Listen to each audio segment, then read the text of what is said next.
আপনার রক্ত মুমূর্ষু রোগীর প্রাণ বাঁচায়। রক্তদান মহৎ দান।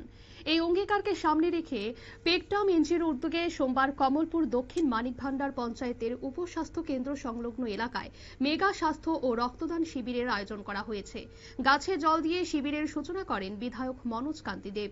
বিধায়ক ছাড়াও অনুষ্ঠানে উপস্থিত ছিলেন ধলাই জেলার জেলা পরিষদের সদস্য সন্তোষ কুমার দাস, বিশিষ্ট সমাজসেবী ও আইনজীবী শ্যামল কান্তি পাল, দক্ষিণ মানিক পঞ্চায়েতের প্রধান Swapan Das, scout and guide রাজ্যের কনভেনার হরিপদ দেব সহ অন্যান্য বিশিষ্টজনেরা।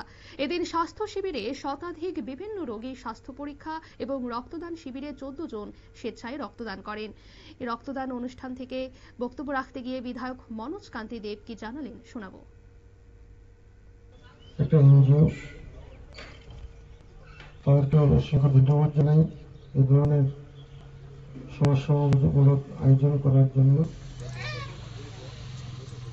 বিশেষ করে হেলথ ক্যাম্পে এলাকার যারা বর্ষিয়ান নাগরিকরা রয়েছেন, চোখের সমস্যা বা অন্যান্য সমস্যা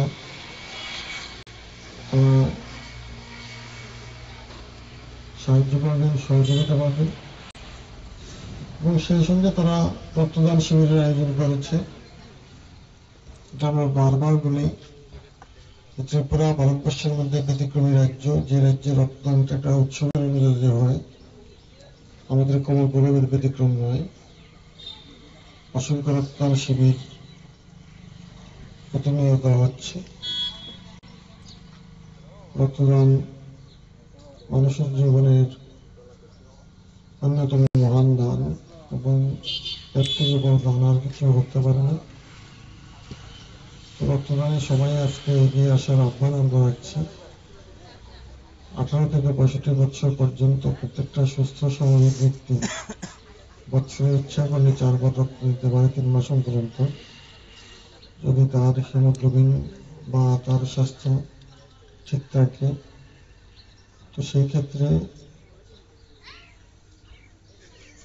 একটা সুস্থ মানুষ জীবনে বহুবার রক্ত দিতে পারে। আপনারা শুনলেন বিধায়কের পক্ষ থেকে বক্তব্য। অনুষ্ঠানে বক্তব্য রাখতে গিয়ে বিধায়ক মনোজ কান্তি দেব ও বিশিষ্ট সমাজসেবী এবং আইনজীবী শ্যামল কান্তি পাল পেকটাম এনজিওকে প্রশংসা করে স্বাস্থ্য ও রক্তদান বিষয়ক বিস্তারিত আলোচনা করলেন।